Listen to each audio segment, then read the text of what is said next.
আজকে আমাদের আরও একটা বিয়েবাড়ি ইনভিটেশন আছে, আর তার জন্য আমরা এখন রেডি হচ্ছি। আমি এই যে শাড়িটা পরেছি, সাজগোজ এখনও অনেকটাই বাকি আছে, মানে কিছু শুরু করিনি, সাজগোজ পুরোটাই বাকি আছে, জাস্ট শাড়িটা পরলাম।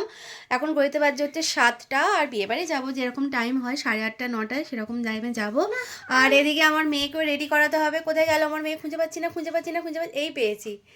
ওদিকে ওকেও রেডি করাবো। আমি আগে সেজে নিই, তারপরে ওকে রেডি করাবো।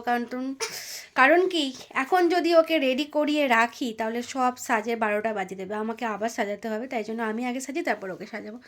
চলো রেডি হওয়া যাক। তো এই যে আমি পুরোপুরি রেডি হয়ে গেছি, মেকআপ ডান, মানে আমার সব কিছু কমপ্লিট হয়ে গেছে। বাবুকেও পুরোপুরি রেডি করিয়ে দিয়েছি, ওকে জাস্ট জুতোটা পরাবো। আর এখন ওয়েট করছি হচ্ছে সন্দীপের জন্য, কারণ সন্দীপ এখনও পর্যন্ত আসেনি। ঘড়িতে বাজছে হচ্ছে 8:30, তো এখনও আমার বর আসেনি। ও আসবে, রেডি হবে, তারপরে বেরোবো। মানে আমাদের এখনও পর্যন্ত গিফট কেনা হয়নি, ও গিফট কিনে নিয়ে আসবে, তারপরে ও রেডি হবে। মানে ও এখন গিফটের দোকানে গেছে আর কি, তো গিফট কিনে আসুক, তারপরে ফ্রেশ ট্রেশ হয়ে রেডি হোক, তারপরে বেরোবে। মোটামুটি 9টা 9:30 বেজে যাবে। আর এই যে এই শাড়িটা পরেছি। বাজছে 9:10, আর এখানে আমার বর রেডি অ্যাজ ইউজুয়াল। উনি ব্লেজার পরেছেন, বলছে পুরো শীতে যে কটা অনুষ্ঠান গেল সবেতেই আমি ব্লেজার পরে কাটিয়ে দিলাম। আমাকে একটু দেখি। এই যে ওরে বাবালে, সোয়েটারটা বাবুর একদম নতুন কিনেছি, আজ প্রথম সোয়েটারটা পরলো। সোয়েটারটা অনেকটা বড়। যাকে যা, চলো বাবু রেডি, আমরা চলো গেছি আমরা বিয়ে বাড়ি। এই হচ্ছে গিয়ে বিয়ে বাড়ির গেট। ঢুকেই প্রথমে বর আর বউকে বললাম একটু দাঁড়াও, একটু ফটো তুলি, তারপরে চলে আসলাম হচ্ছে খাওয়া দাওয়ার কাউন্টারে। আর প্রথমে এসেই নিলাম হচ্ছে পকোড়া। আজকে ভীষণ খিদে পাচ্ছিলো, সেই দুপুরবেলা কখন খেয়েছিলাম, তো এই জন্য আগে প্রথমে পকোড়া নিলাম। বাবুকে বলছিলাম খাবি, ওর তো ঝাল লাগে, কিছুতেই খাবে না। যাই, আর এখানে একটু নাচানাচি করার জন্য ডিজেও করা হয়েছিল। তার আগে এই মানুষটা একটু ভালো সেক্সোফোন বাজাচ্ছিলেন, শোনো।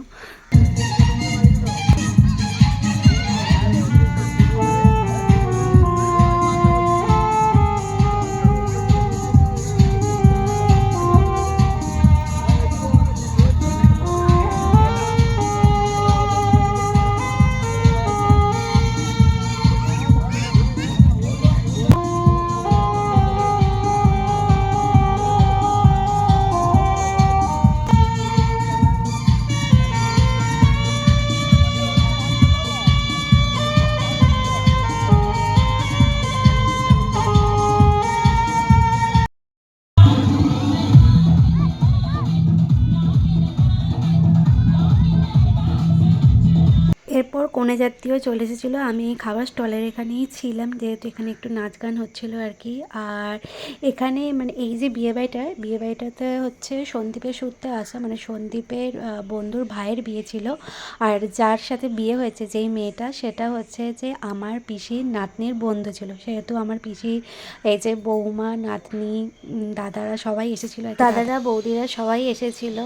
আর যেহেতু অনেকদিন পরে ওদের সাথে দেখা হয়েছে, মানে আমার বোনের বিয়েতে দেখা হয়েছিল, আর নিজে থেকেও বিয়ে বাড়িতে তাদের সাথে দেখা হলে ভীষণই সত্যি আনন্দ লাগে।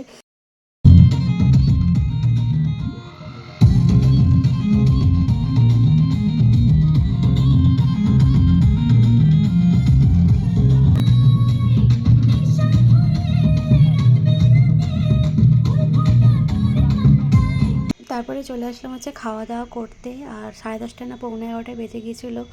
বাড়ি যাওয়াটাও তাড়া ছিল, আর আজকে ঠান্ডাটাও বেশ ভালো ছিল। যাই হোক, এদিকে আমি আর মেয়ে বসলাম, ওদিকে সন্দীপ বসেছিল। আর এই হচ্ছে আজকে খাবারের মেনু ছিল।